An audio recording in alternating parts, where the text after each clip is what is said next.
Hi, I am Jeffrey Wernick, and welcome to another pod shoot.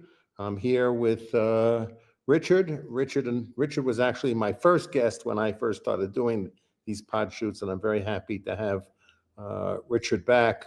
When I, if my memory serves me correctly, when we had that first podcast that we had, I asked you if you were considering putting together another book, and you said you were kind of consumed with writings and stuff like that. And then I read subsequently that you're now considering or advancing on a book that I guess you've titled so far. I don't know if it's a provisional title, Elite Human Capital. Elite Human Capital. Sorry. So, what provoked you to consider this topic and embark on an adventure of writing another book? Yeah, so I'm glad to be here, Jeff. Yeah, we could. This is something I've been thinking about for a while. I've been thinking about sort of why, big questions of why kind of elites in across different societies tend to look the same. They tend to develop a similar kind of sensibility. Their worldview, it's liberal, but not exactly just liberal because it can be pro-market sometimes and pro-democratic reforms. It's not always left-wing in the American sense, or at least not perfectly lining up with the modern Democratic Party. Um, and they have these cross-national networks, and there is a kind of historical um, trend here, and I've been trying to sort of figure it out. And I do think elite human capital is a phrase which is kind of serious, but also kind of tongue in cheek. I mean, this is a class that often sometimes gets a lot of things wrong, but basically the idea is that um, s- once your society develops a certain kind of socioeconomic level of development, you have basically people who are smart and idealistic coming together in major cities, and they form these kinds of institutions, and they have these kind of norms, and they tend to be kind of open. They tend to be pro-democratic. They tend to be socially liberal.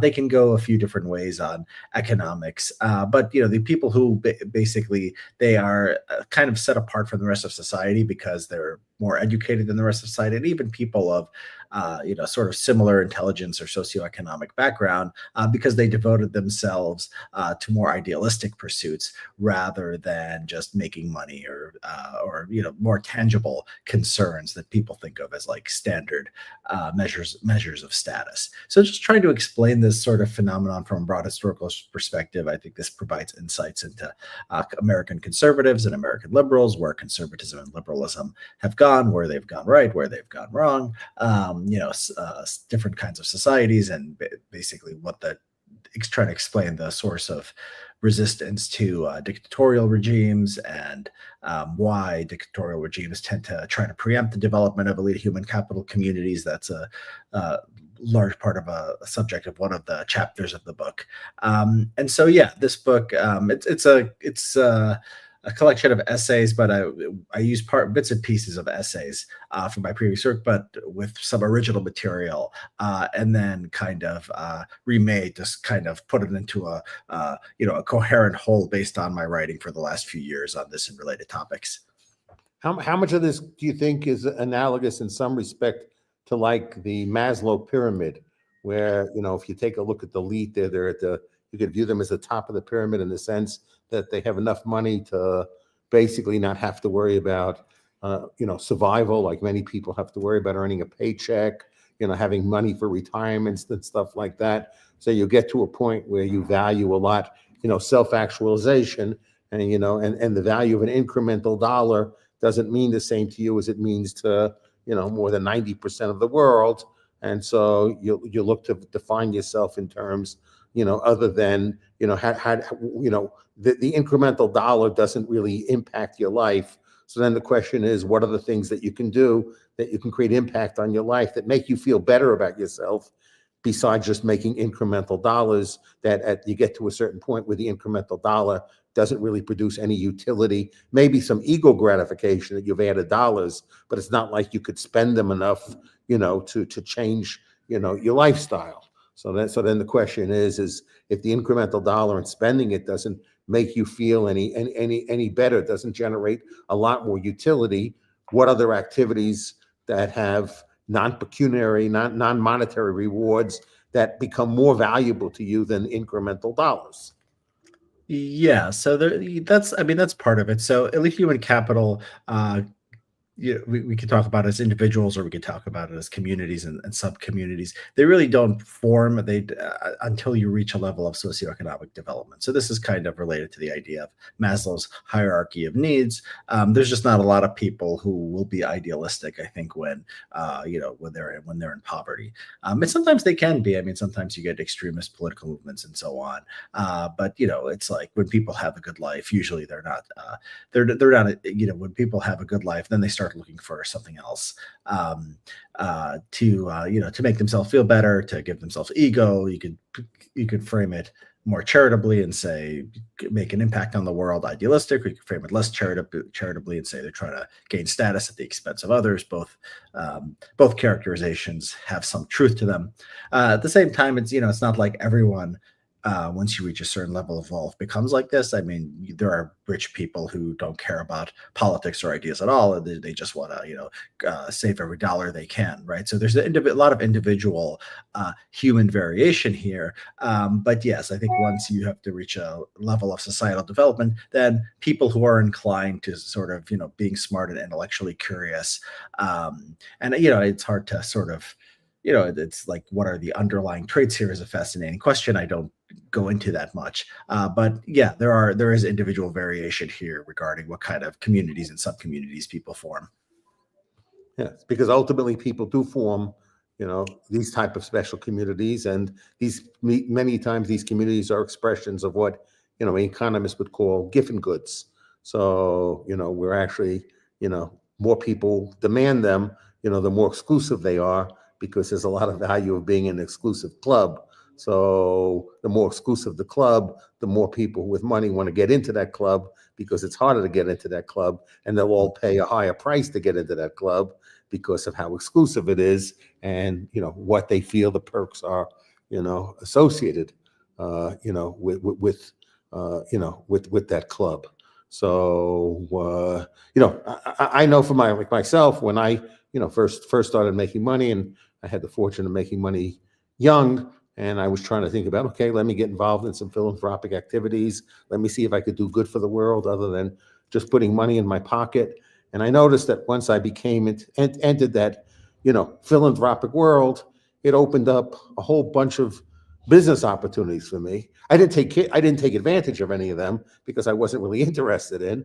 But I met people, and people treated me differently, because I was involved in these activities. So I gained a type of status, that if I wanted to take advantage of, but I had no interest in. But I could see the appeal to it. And while I was an outsider, I certainly couldn't appreciate the benefits of being an insider, into these clubs. And so when in one of the deals, the first deal I ever looked for capital, I had a couple of friends, and so my early deals I basically financed myself with some friends. We were writing the checks. I had one deal where it was bigger than my checkbook could afford on myself. So I went to one of the banks, of which that I had a private banking relationship with. That bank actually tried to buy one of my businesses, so they knew me well. And so I said to them, "You guys know me well. You know my personality well, and so I need some money. This is the project I need money on. Can you make any introductions for me?" So and you should know the type of person who will like me and the type of person I would like, because you know me well. So they made a bunch of introductions for me. 6, 7 people. All were interested in entering my venture, and I chose one, because they surprised me during my conversation with this Forbes 400 family. So everybody I met were Forbes 400 families. I think most of them were Forbes 100 families, and and they asked me, I want to. It was a very interesting conversation. They said, I spoke to the people at Citibank. It doesn't take long for me to figure out that you're a smart person. but I don't know if you're a decent person.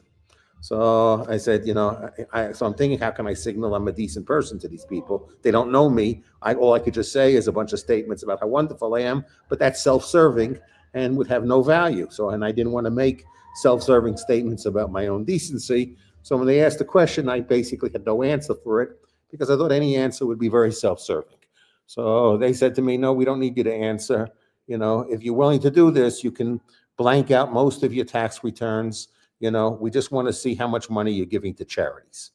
So, they wanted to see if I was giving at least 10% of my income to charities. Fortunately, I was giving more than 10% to charities from their perspective. But I was intrigued by the fact that they were the only people who seemed to care about my character. Everybody else only cared about the deal.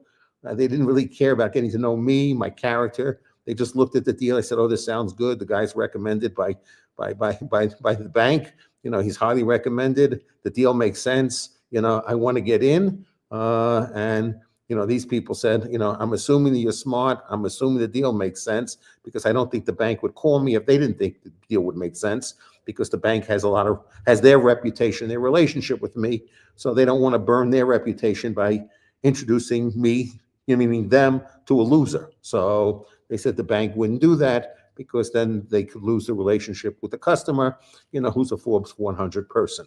So I said, "I'm already assuming you're smart and the deal makes sense. What I don't know is the type of person you are." So they determined to judge what kind of person I was by seeing how much money I gave into charity. Did I live my life just for myself, or when I earned money, did I feel I had, any obligation to something beyond myself? So, fortunately, I did from that perspective, and I became, very close friends, with the people from this family. But that they're the ones that opened me up to this whole world I wouldn't have seen, without them. So for a short period of time, I was in the club. I didn't like being in the club because I'm basically a solitary person, but from a sociological point of view, it was an interesting, perspective. So I kind of get a sense of like how people group themselves, to create a lot of influence, because it's a lot of money. It's a lot of money of people who have objectives beyond money. They want to have influence. They want to feel that they're important. They have some sets of ideals, and they have strong opinions of how the world should be. And they collab, and they have a good sense of how they can collaborate with each other to create that world. And they're better at collaborating than most people are better at collaborating.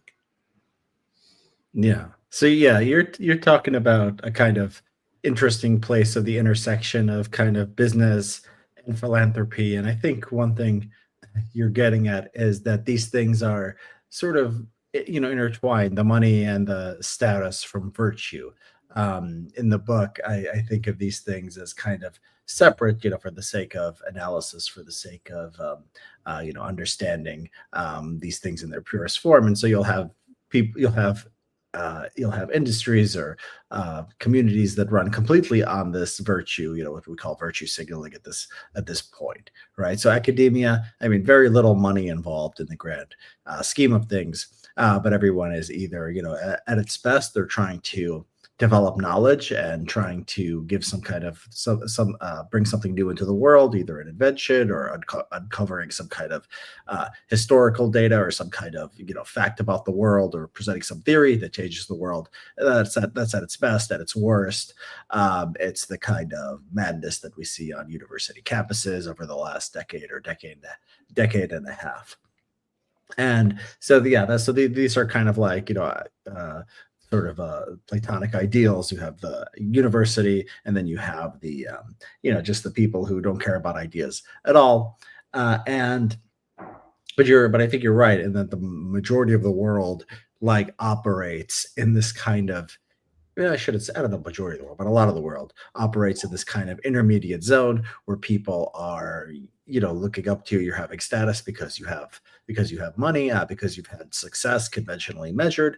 At the same time, they want to see, whether you're a good person or you have some kind of quality that shows, beyond competence or beyond accomplishment. accomplishment, some kind of positive virtues. And people look for shorthands like how much you donate to charity, or whether you express the right political opinion, or so forth. These things are all ways to communicate who we are. And yeah, they matter just like virtue matters in business.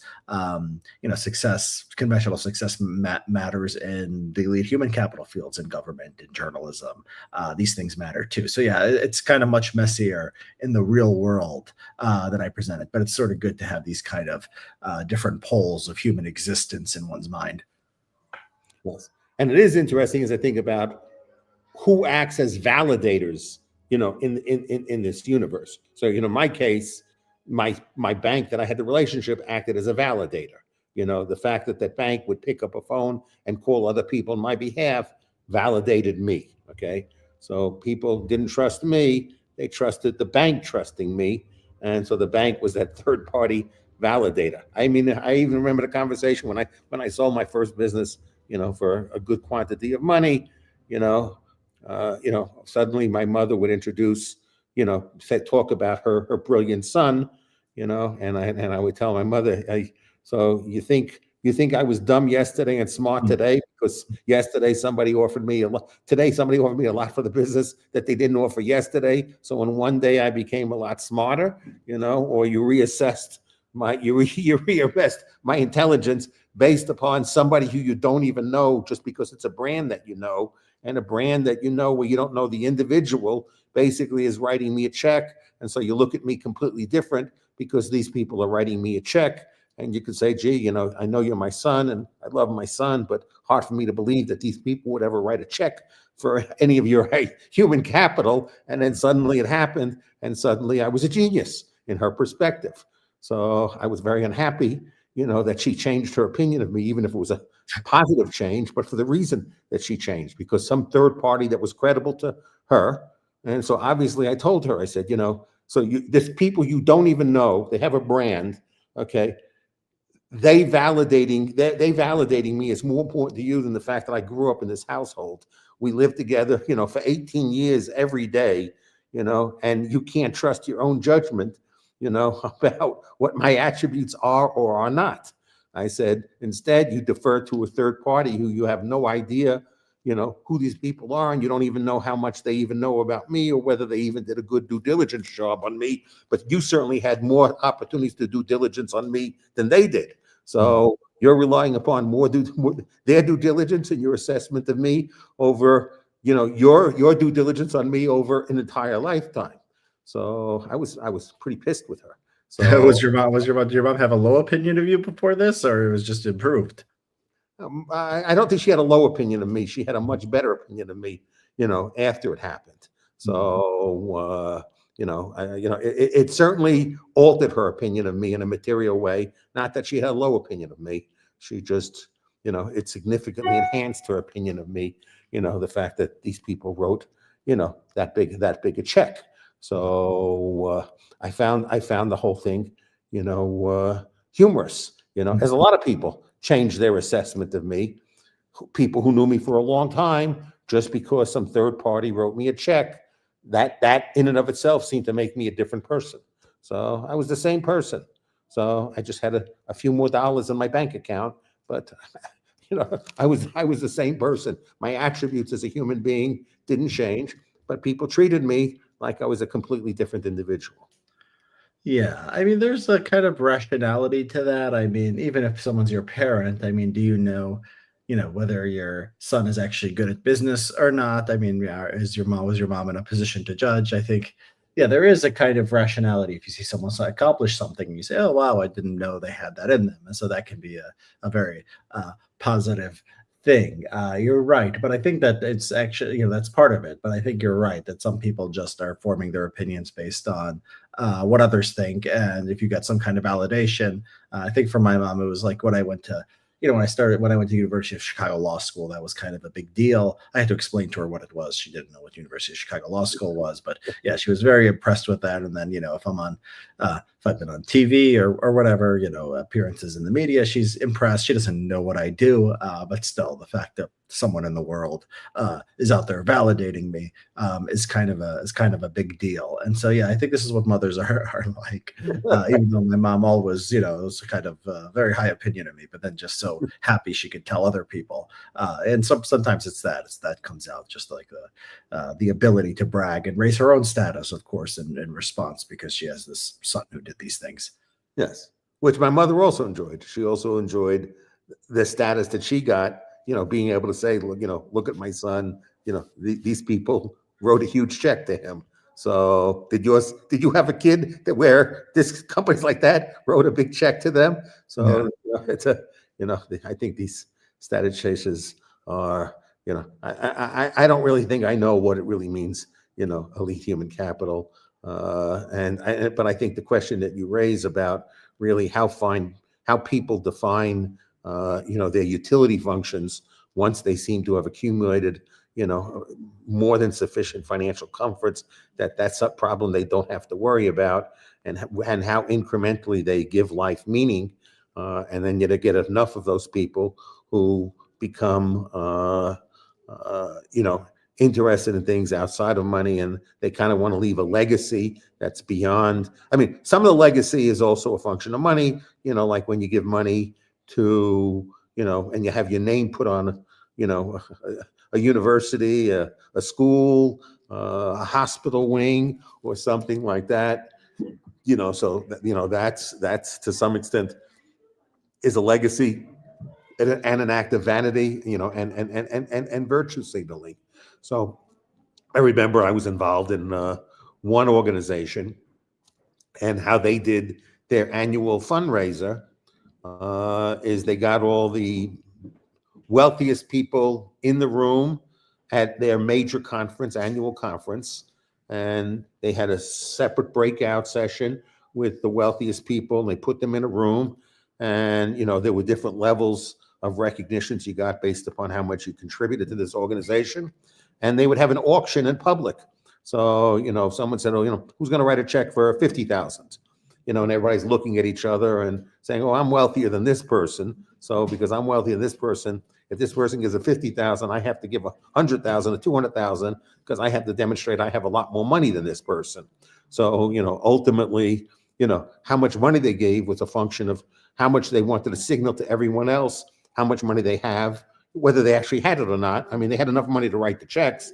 The question is they wanted to show off, how much money they gave, and it was a form of virtual signaling. The first time I ever went into it, I went to the head of the organization who was managing this process, and I said, "This is demeaning. I'm leaving. I appreciate being invited. I appreciate that I'm giving enough money to be in this room, but I also am giving enough money to not have to stay in the room. So I'm leaving the room, and I'm going to give you a check. I'm going to give you a check that I think is appropriate, and I'm subjecting that check to an NDA agreement. So because I don't want anyone to know how much I give, and people can make their own judgment about whether I'm cheap or generous, or whether I have money or don't have money. They can make their own judgments, and I don't care what judgments they make, but I was not going to demean myself, trying to participate in this process where I was going to try and establish a status, in front of everybody else. No, I was going to give whatever I was going to give, and it was not going to be a result of peer pressure from other people, and they all thought I was very weird. Yeah. I mean, that is very kind of, it's kind of different levels of sophistication to these games, right? I think that's kind of a very elite human capital move, right? It's a kind of I think it depends on, it will go over differently with different crowds, right? But some people would probably find that impressive. Some people would, maybe not, and think that's weird. We're playing one kind of game and you're trying to play a different kind of game, even if you're not really playing a game, even if you're just trying to be, honest and true to yourself. So yeah, these kind of you see this everywhere, right? You see this in kind of, political fundraisers are exactly like this. I mean, look at the president's recent inauguration. People made a big deal. The tech CEOs are sitting right there behind the president, and the governors are like somewhere off, the Republican governors, right? And it's like, oh, the CEOs are more important than the governors, and people talk about this. And this is common sort of in the this is just everything. This is just sort of like the basis of like human relations. Now, I sent you an article where you got prominently mentioned. It was a reference to you, and I think it was Chris Rufo was the other person, if I'm correct, and that it's the books and the work that you've done were helped shape the ideology of this administration with respect to its attack on eliminating from society any DEI programs or mentality. And I guess to create a DEI program is sort of like an expression of wokeness. So I wanted to ask you, do you think this is, and I'll tell you where my question is coming from. Do you think this is an attribution that's fair to you, and if it's fair, you like it or you don't like it? Because when I think about, like, if you're involved in a group activity where you're forming a team, you generally, when you form teams of diverse talent. Teams have diversity, and teams have diversity, for good reasons. If I could, when sports, when they draft players, if the best 5 available players are all guards and they all love shooting the ball, you're not going to be a great team having 5 guards who love to shoot the ball. So you need a center, you need a power forward, you need someone who's good at rebounding. You'd like to have some people who can play defense, So we've had this work done about the wisdom of crowds. That some level of people with diverse backgrounds bring diverse perspectives, and diverse perspectives frequently bring a wisdom in than if everybody had the same skill set. And then basically it's a room where everybody's a clone of themselves. So you basically have nothing to learn from anybody else in the room because you're all clones of each other, of yourself. So the question is, once you're not a clone of somebody else, that's now embracing some level of diversity, but but that person might not be the single most talented person in the world, but that doesn't mean that person doesn't contribute more to the team than somebody who might have more talent. So, so then the question is, how do you define, merit? And the other question I'll ask you about that's related to this, I mean, how much of this attitude towards just merit speaks, is really this administration practicing. You see all these IGs where, inspector generals were fired without any rationale. Nobody said these were fired because they're completely incompetent. Were they fired because they didn't hire a loyalty oath? And part of merit is agreeing to sign, a loyalty oath.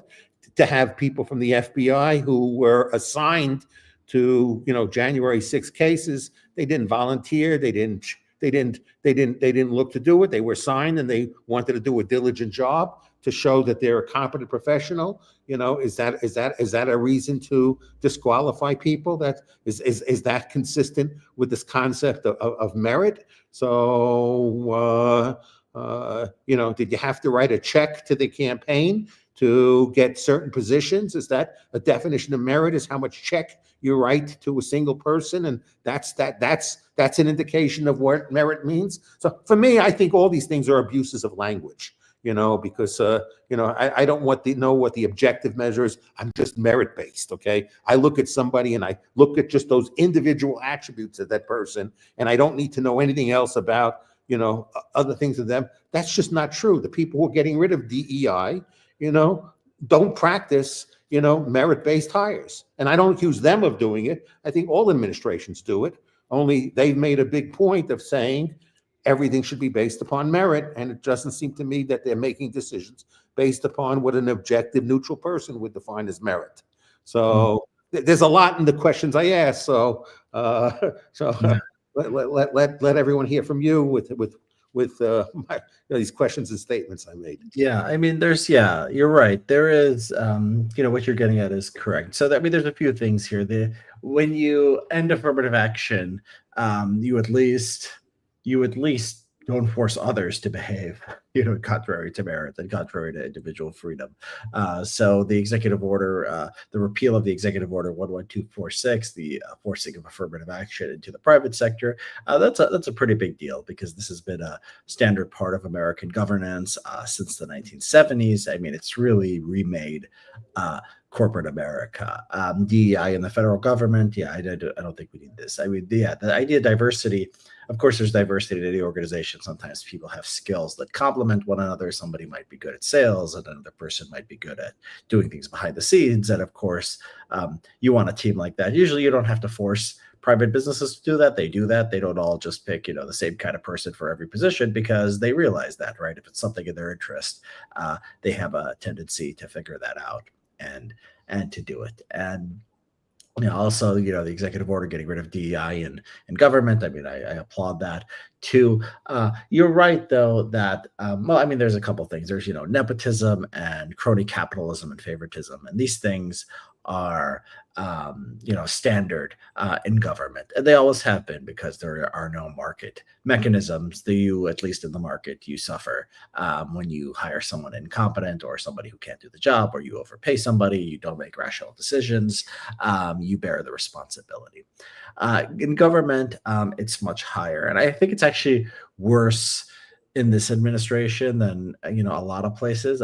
One story recently, the Pentagon provides workspace to various media outlets, and they had the New York Times, and they kicked them out, and they kicked out NPR, and they replaced them with One American News Network and Breitbart, and like, they want the coverage to be more conservative, but those are not as good publications. I mean, as far as just being informed in the world, you'll learn more from New York Times than One American News, which doesn't really break news stories. It's basically just a Trump propaganda network. I mean, I think that's fair. While the New York Times might be biased, but still has a lot of news value.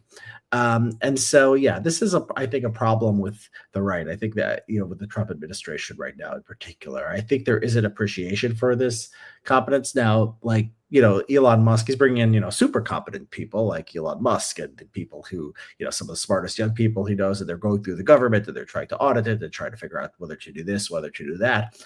And I think a lot of these people, I think, are of the opinion that sort of the government is so moronic that I could just get a smart person off the streets, and they'll be able to go in there, and they'll be able to fix a lot of things. That's a theory that, hasn't been tested. I'm sure it's going to happen. We're going to get the test of this theory one way or the other. I think they would say Musk, being a kind of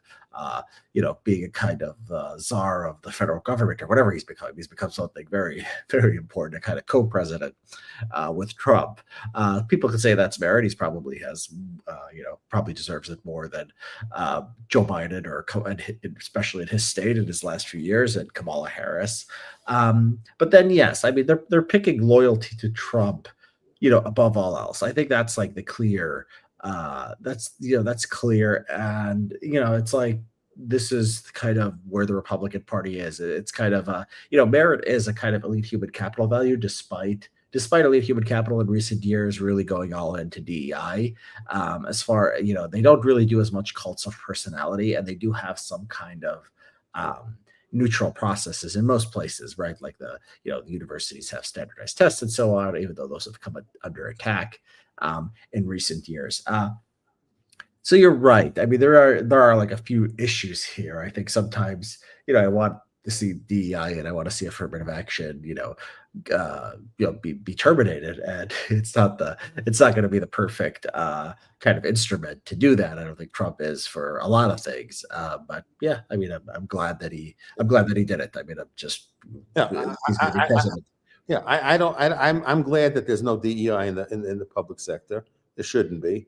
I don't buy this fact that they're choosing people based upon merit, so they can argue that all the time, just because, it's not like eliminating DEI, is going to produce, only merit-based hirings.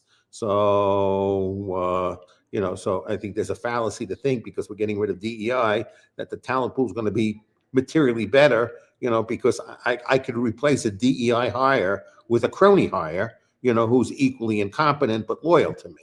So it doesn't mean that I'll end up with a more competent government. It'll end up with a government that's more pliable to me, but not necessarily, more competent people.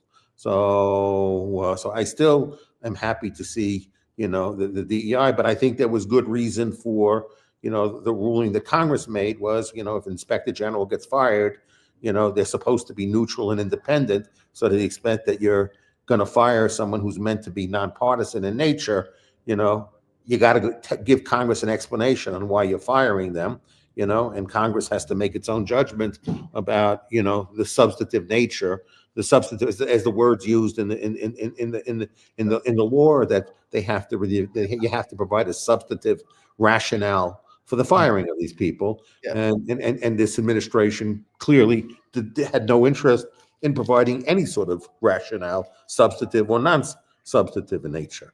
Yeah, I mean, this is a kind of different issue from DEI. I mean, they're not looking for competent or incompetent inspector generals. They don't care. They just want ones who will not investigate Trump and not stand in his way, right? So this is kind of, there's a more sympathetic way. It's like, you don't necessarily want the most competent person in government if they have the wrong ideology, right? Government is about having the right, having the right idea. So I think a lot of people would say, oh, you don't want a competent person who just has false beliefs about the way the world works and is going to try to centrally plan the economy and so forth. So there is a kind of like, it's okay to take that trade-off sometimes. I think if conservatives want to come in and say, look, we have to hire less competent people who are ideologically aligned with us just because they have the right ideas and we think they have the right understanding of the way the world works, that's fine. I don't want a socialist, running the government just because they're competent, they're very smart or whatever.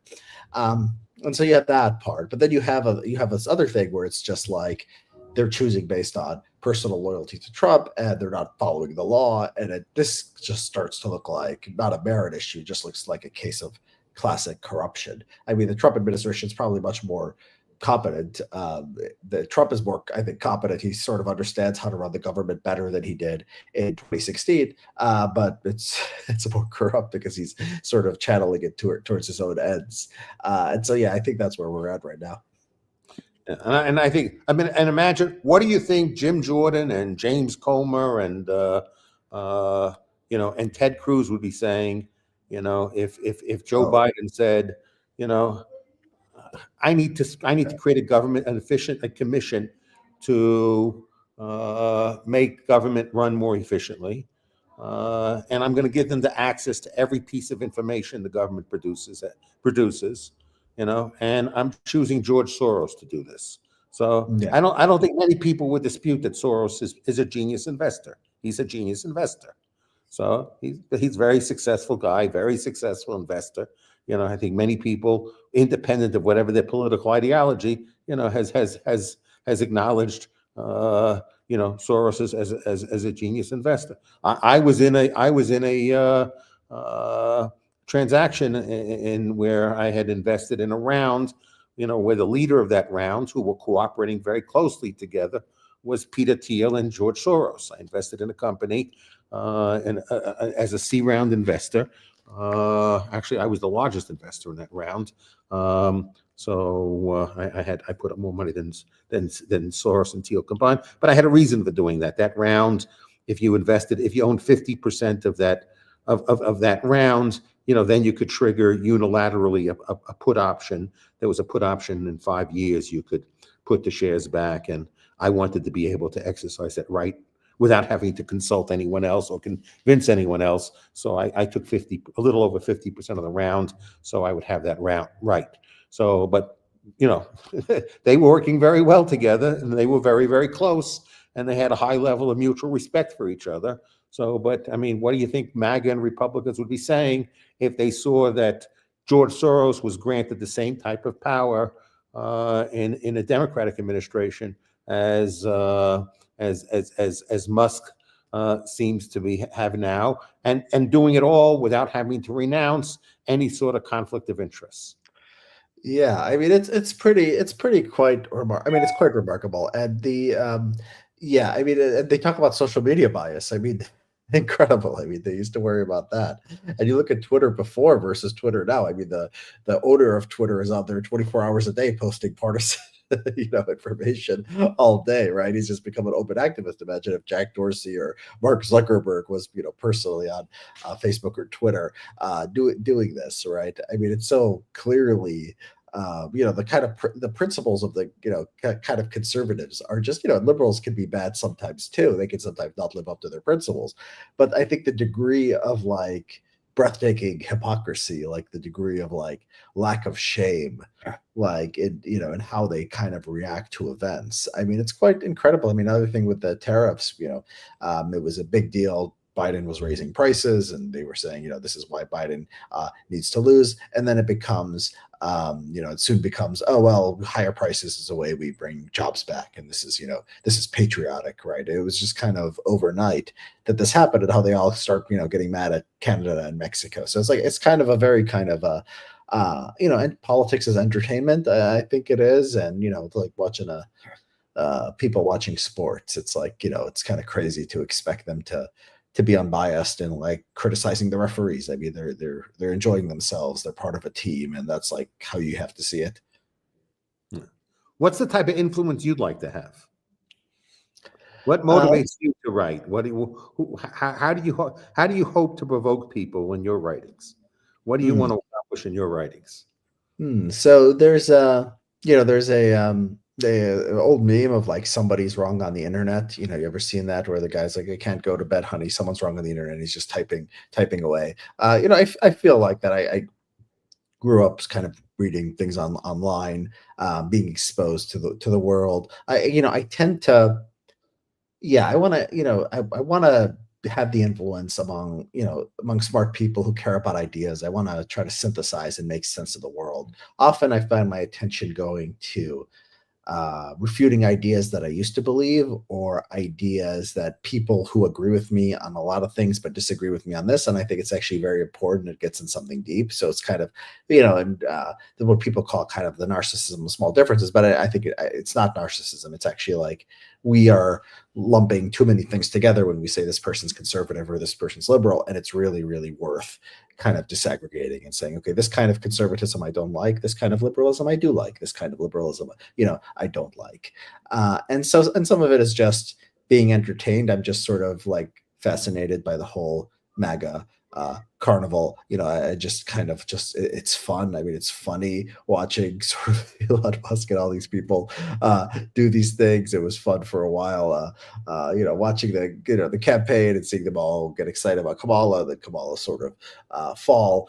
So yeah, I expressing myself, trying to make the discourse something more pleasing to me, more kind of smarter, higher level, not too serious. I mean, we can still joke and we can still have fun. But yeah, I just want people to I want people to make sense, and I want them not to be like morons. They want to enjoy politics in this way. I just think that should be.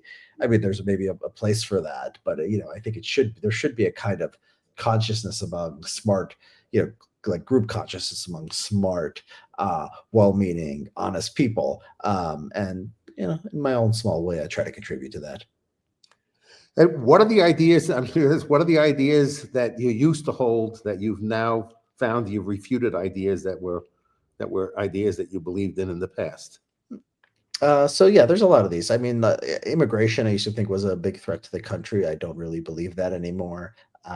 Especially high skilled immigration. I mean, you look at the data on the kind of the Fortune 500 companies and the founders and the patents and Nobel Prizes and everything you want to look at. I mean, the benefits to immigration to the United States are absolutely massive. I used to worry about the political impact. Oh, they're going to all vote socialist, but then I saw the data and I see, Hispanics, all going 45% Trump. And I say, well, these things can change within one election cycle. A group can change 20% in one direction or another.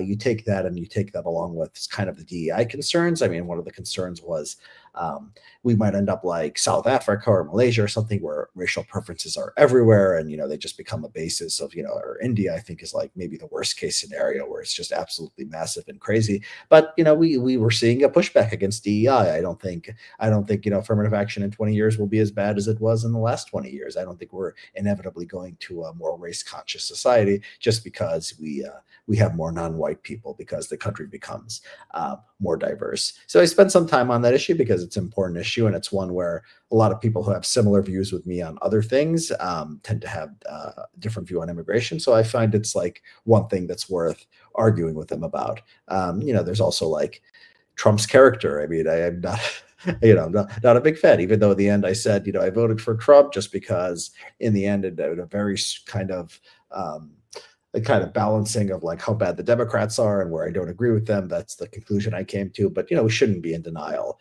over, for like his intentions, what kind of, person he is, how much he cares about the country versus his own interests. I mean, that's something that I think is clear. And it sort of drives me crazy when people, just because they're conservative, have to live in denial of this.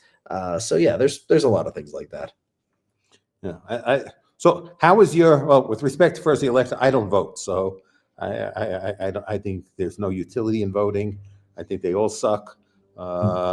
And I don't want to vote against somebody. I want to vote for somebody who I believe in, and there's nobody I think has ever, earned my vote. So I've chosen, not to vote. So I have said the last, with some people, and I see in comments, some people think, that I'm sympathetic to Soros or that I'm a commie or something like that. So when I see comments from some of these podcasts, and so I wanted to make my opinion clear to people that removed wax from their ears. And and my comment was that I basically made is I ignore Democrats and I'm hard on Republicans. And the reason I do that is not because I like Democrats. It's because I think Democrats are a hopeless party. Democrat will never advance my freedom. There have been Republicans that have given, more than just lip service to the idea of liberty and freedom. So that they've made some efforts at rolling back government and making government less intrusive in our lives. And typically have been, less supportive of inflation, of debasing money than Democrats have. So for me, I have no hope that, any Democrat will ever govern reasonably well.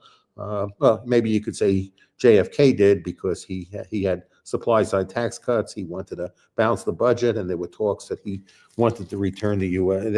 and that he was committed, to sound money principles. So maybe that might be the exception of my lifetime, but I could not vote then. I was too young when he was president. But in the choices that I've had, the only ones who've ever talked about really limiting government and being non-interventionist and limiting government, and who seem to respect to some extent the Bill of Rights and the foundational principles, were Republicans. Democrats believe in this organic living document, the Constitution, which is flexible in the sense that whatever they want it to mean, it means. So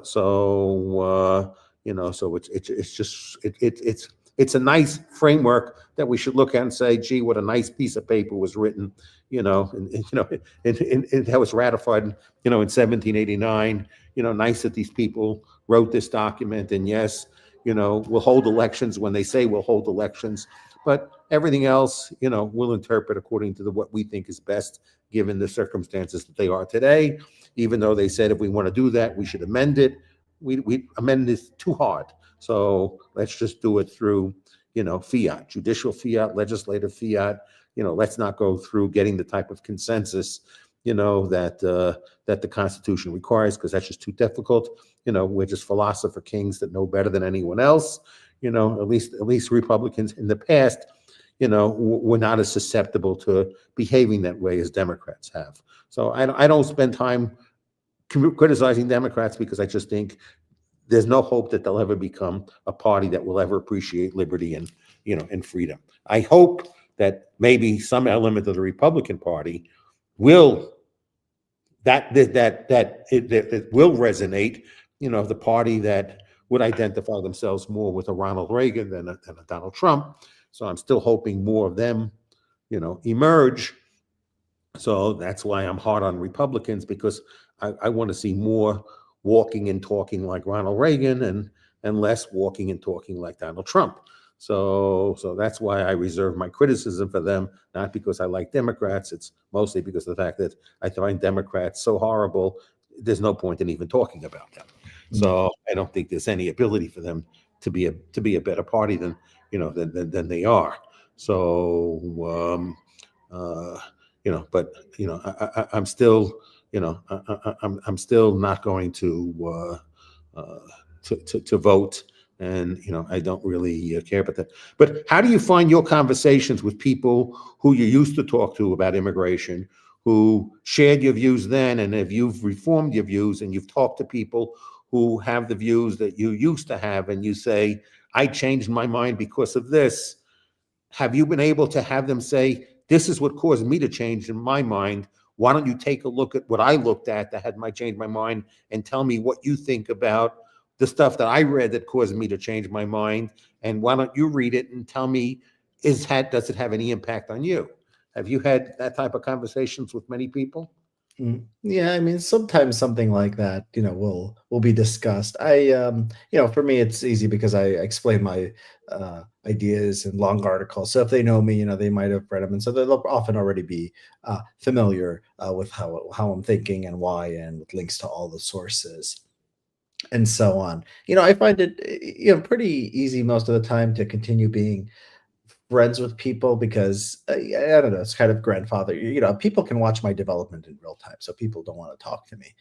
They can, just stop talking to me, right? And the people who I keep talking to, somehow we had a good enough relationship. It becomes harder to talk about politics with some people, so maybe we'll just sometimes focus on the things we agree on. There's a kind of a lot of people I've known, I mean, they have a kind of very partisan lens through every news of the day. If anything that happens in the news, if we talk about Elon Musk or Doge or any of these things or US aid, I know that I go to them and they'll have the line of whatever the Republican Elon Musk, Donald Trump line happens to be, right? And I find this kind of a very boring. I used to argue with them, people who are like this all the time. I just don't talk to them, or don't talk to them about, the news of the day. Or they'll do this other thing where it's like, if Trump does something where they know that it's bad, or they know that it even, disagrees with them, ideologically, something they believe in, they'll make an excuse and say, "Oh, he had to do this," or "Democrats are worse."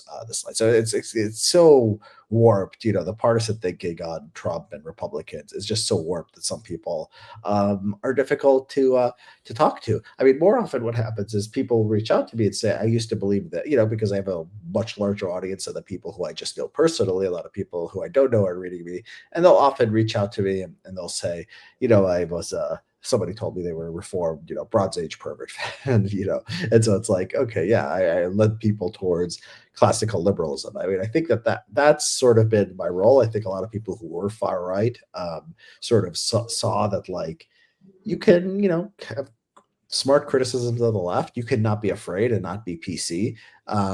At the same time, so I have credibility there, but at the same time, given that credibility, when I talk about the right and I talk about problems with Donald Trump or whatever, I have, the sources, they trust the source, because I'm not, a woke or somebody who is like afraid of like telling the truth about Democrats or liberals.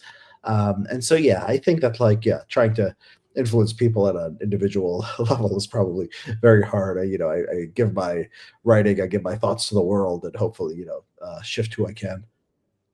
What are the things you've written that have gotten? Have you been surprised at some of the things you write that gets the most reaction from the people who are subscribers to your Substack? I know them pretty well at this point. I think from like general reaction, I wrote an article, "The Media is Honest and Good," which got a lot of conservatives angry, because I was just making the point I was making to you earlier. Like, the media has like news value, where conservatives institutions generally do not. And so, like, something like that, people were really, really upset about that. Um, but like, as far as like surprise, No, I sort of, let me think. Is there any kind of um, no, I mean, it's like, I think in the aggregate, people's reactions are sort of predictable. I'm sort of more, more surprised sometimes by how I can influence like the left. I mean, some of them were, I got some coverage on the affirmative action stuff that I did, and some of them were criticized, were like not criticizing Trump for removing affirmative action to government contract. Some were even, I saw a few that were even saying, this isn't so bad. And I think that's maybe my influence because I explained it in a way where liberals could understand this stuff was not, consistent with liberal values. I mean, it's far left values, the kind that have been being pushed on identity in the federal government over the last several decades. So sometimes there's that. Often it's more like gradual. Like I'll see people start using arguments that I've been using, or sort of attack an idea from like an angle that's like similar to mine. I'll say, oh, it's harder to prove, but I could sort of see how I helped change the conversation on this. How frequently have you seen examples when your work is talked about by mainstream media, legacy press, whatever people want to refer to it? Have you seen many bad examples of people really bastardizing your work and really taking it significantly out of context, where you think that either they're really dumb or really acting in bad faith? There was an Axios article that was pretty bad. I said something like, we need to, if we're going to solve crime in this country, you're going to have to, in the end, surveil, a lot of black people. It's going to involve arresting a lot of black people. And the idea was because blacks commit, more crime than whites. It wasn't, go after black people just because they're black people. And, a couple of them have taken that quote. I think that's the worst case. I think it's partly, it's my fault. I know I'm being provocative in that case. And sometimes you be provocative, and it's good to be misunderstood because you spark a kind of conversation and you get people's attention, and people who are smart and paying attention like can see that you have that nuance. So that case in particular, although I was kind of, asking for it, but usually when they cite me, there's been some hit pieces, whatever, there's like been sustained engagement of someone who's thoughtful.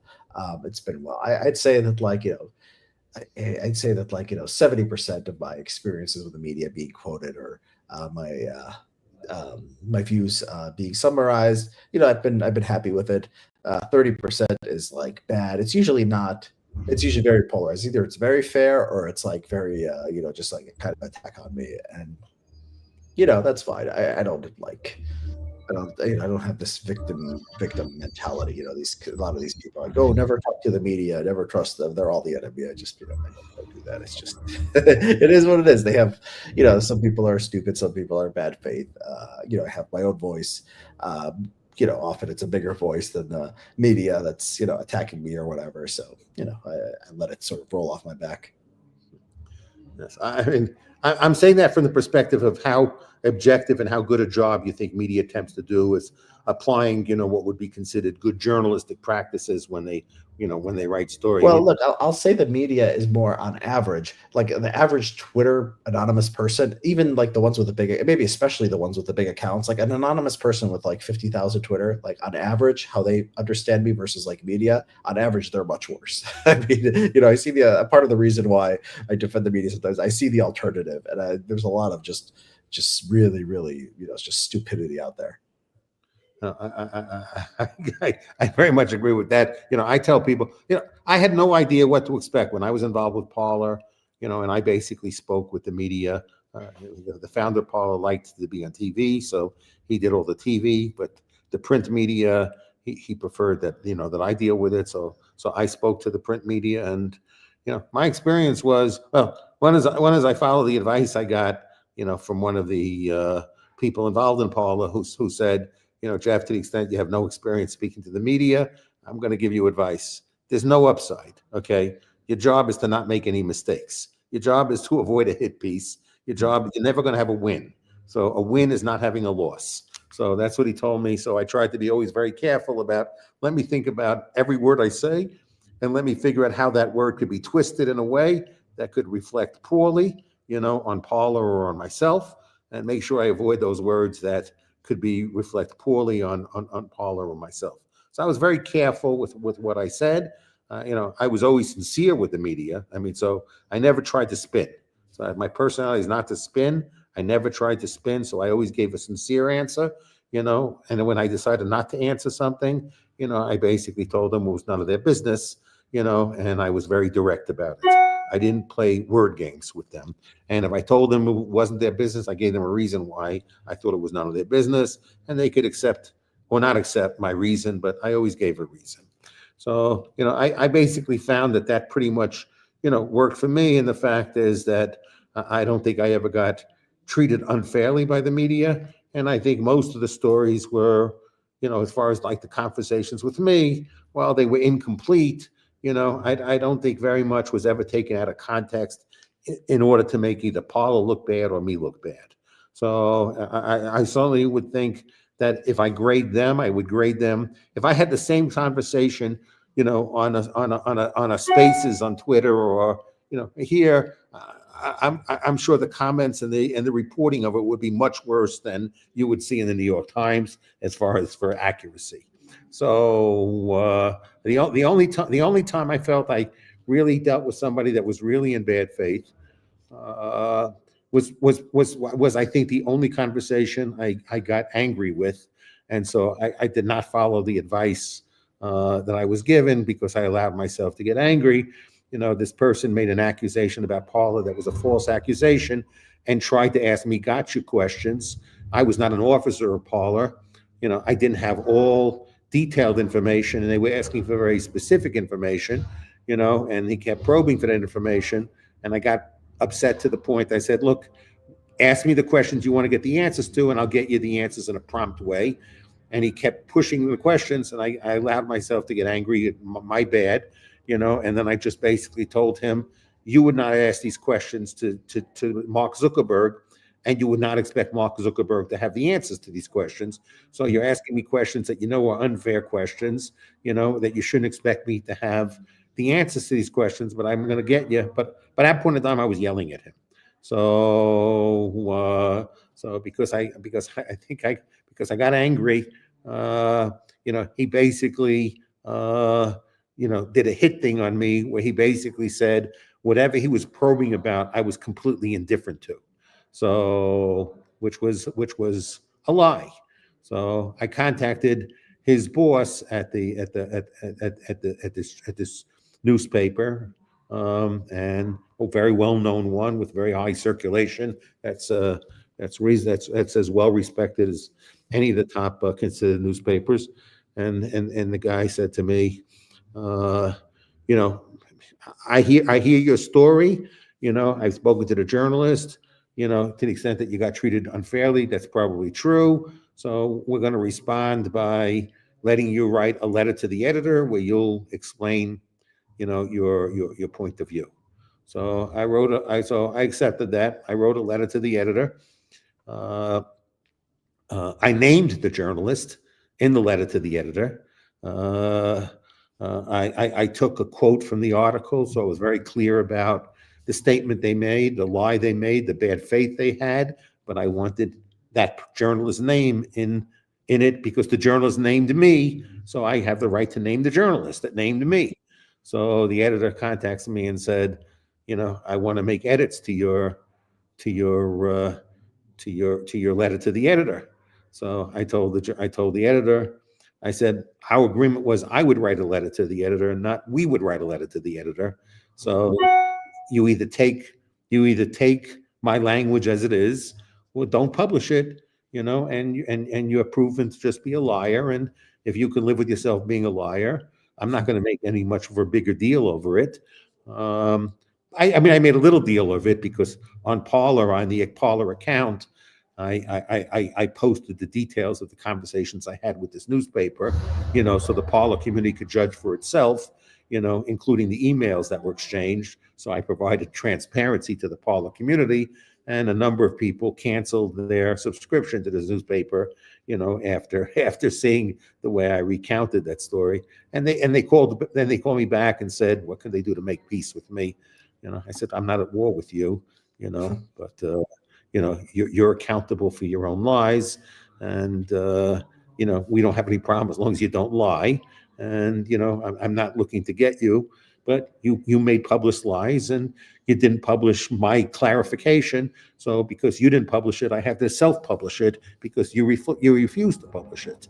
So, but that was the end of it. But ultimately, I did read your piece on the on the media. When I saw the title, I was surprised. So, but then when I read the piece, I said, yeah, I think I'm in agreement with what you're writing. Right.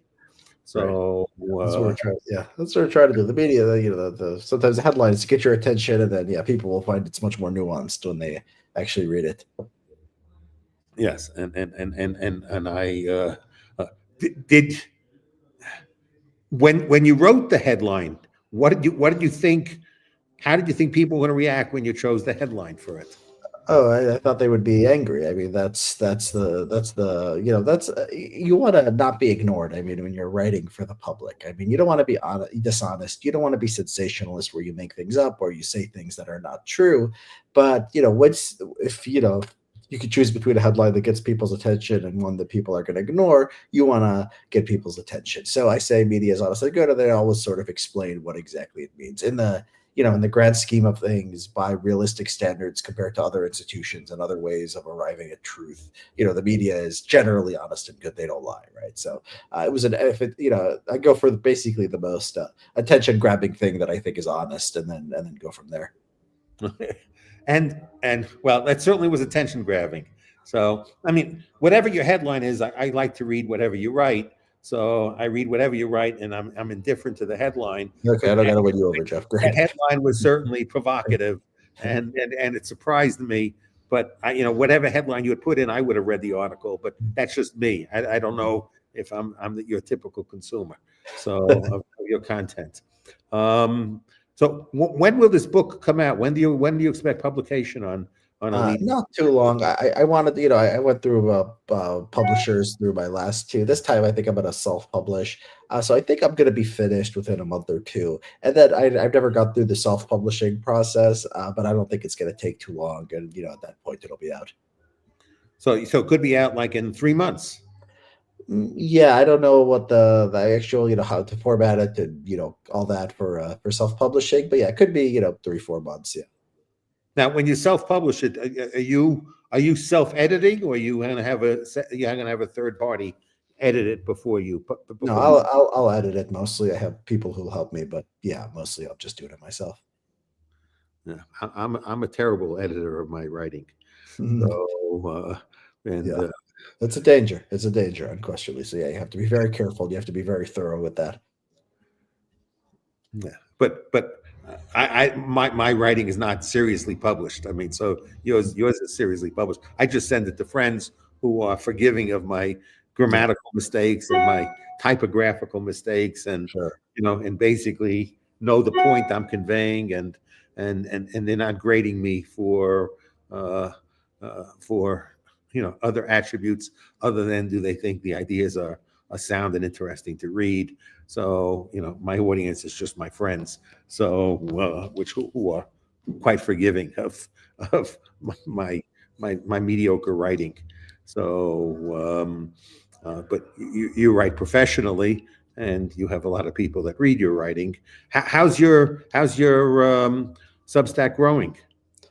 It's grown well. I mean, last year was the fastest pace of growth. I mean, we had the most subscribers added last year than any year before, and this year in 1 month, I mean, on it's just 1 month, but on pace to blow by it. I mean, I just had a huge increase in January, and so yeah, we're doing well. I mean, Twitter's growing, Substack is growing. I've been doing this for about 4 years now. Yeah, I say about 4.5 years, and there's been no leveling off. I mean, if anything, the pace is picking up, so that's good. And what are the things that you're curious and interested in writing about now? I mean, I think with the Trump administration, there'll never be a shortage of, material to write about, because, their material changes from one day to the next. Yeah, so I'm gonna write an article on I've run something on artificial intelligence. I think there's a lot of talk about AI taking jobs. I'm going to argue that that's not a realistic concern. That's going to be an article within the next week or so. And then, yeah, I mean, I have one coming up on why I support the death penalty, which is, I have a lot of rationalist kind of, classical liberal people who don't like the death penalty very much. And so, try to, usually, I've been talking to rightists I disagree with. Well, here's some centrists and liberals that I disagree with on something. So I'll make that case to them. And then, yeah, I mean, besides that and the book, I'll be, um, I'll go from there. I mean, that's probably going to keep me occupied for the next couple of weeks.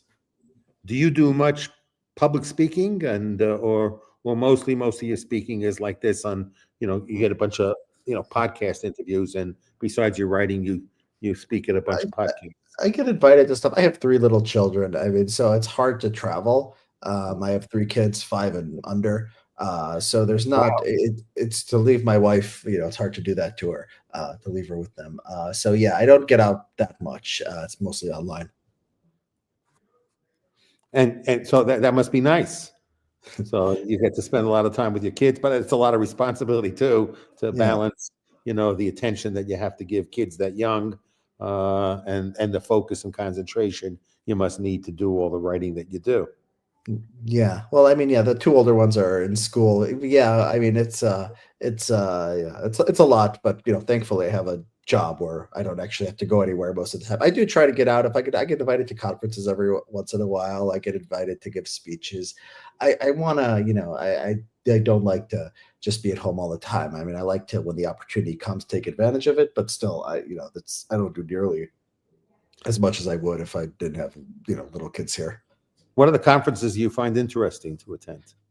So there's like off of these conferences you get invited to where they're off the record. You're just like not supposed to talk. So it's like you'll have like people who are important in politics and government and corporate America, and it's very interesting. I mean, you'll meet like famous people there, so that's interesting. There was um, there's one of the dialogue conferences I think is along these lines. So that one I'm going to in March. I think I'm allowed to talk about that one as a general matter. I went to there was a conference of European conservatives in Poland about a year ago.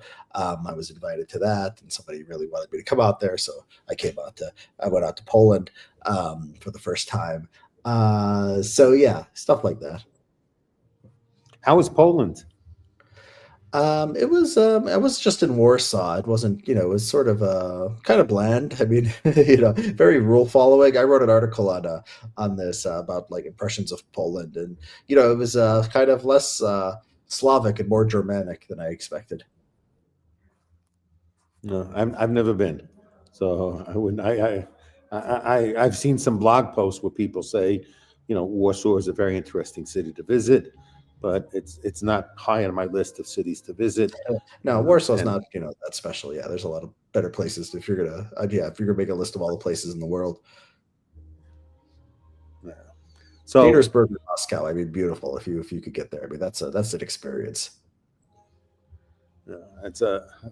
I've never been to Russia either. So I'm curious to go, but I'm still more curious to go to other places. I spent. I just got back from.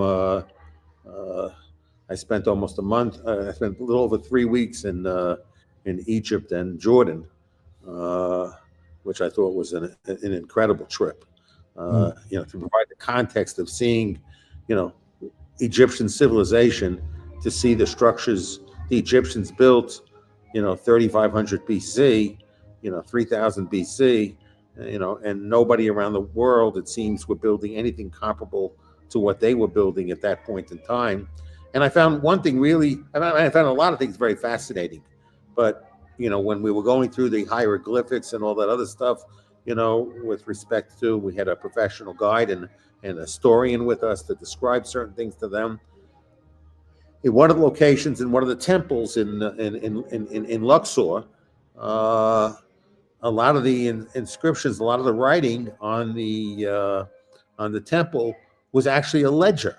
It was a community ledger recording activities, so if doctors treating patients, it was tracking how the patients responded to doctor's treatment, resolutions, things, orders from the pharaoh and stuff like that. So it was very interesting. that they had essentially a public ledger. So you think about, 3,000 years ago, 2,000 years ago, these pharaohs had their language, and they were, creating rules, and they were putting it into, this public document, which were these buildings, and any citizen could walk by and read the ledger of, it was completely open and transparent, about what was going on, and even to the point of, medical care and tramatites for procedures and stuff like that. So all of it was on the wall, of these temples, and they kept expanding as, more things happened. They had to expand, these temples to record, more and more stuff as more and more stuff required, recording. I said, this is like the original blockchain. An immutable ledger. But it really wasn't so immutable, because sometimes they would go in there, and some people, when they said they would want to eradicate this, they would eradicate it and write something over it in some locations. So it didn't end up being immutable, but at least for that period of time, or the people who went, everybody in the public could be informed of what the activities were, and they seem to have more transparency than we have in governance today. So I found that, really, really, really fascinating. So to go and see, the things I saw from the Egyptian civilization, then go to Jerash in Jordan to see the Greco-Roman city there, which was also amazing. It's one of the ones that are more intact than many other Greco-Roman cities at the time that this city was built, and then of course to go to Petra, just amazing. So I haven't decided my next location yet, but if you haven't done that trip, I highly recommend it. Yeah, maybe, yeah. Fascinating. Great suggestion. Maybe when the kids are older, yeah. There at some point. Yes, it's hard with three. I have only I have young grandchildren, but I have one adult daughter, and so this trip was just done not with my adult daughter. So this was a really fascinating trip, and but I'm 69 years old, so I'm a lot older than you.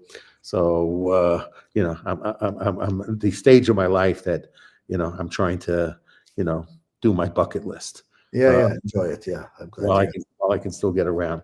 So how would you like to conclude this conversation? What are the things that you would like to talk about, you'd like to say, or the message you'd like to leave with anyone watching that you haven't had an opportunity to say, that you'd like to say now? So nothing really. I mean, people can come to my Substack. I mean, they can follow me on Twitter. I mean, the Substack, most articles are free.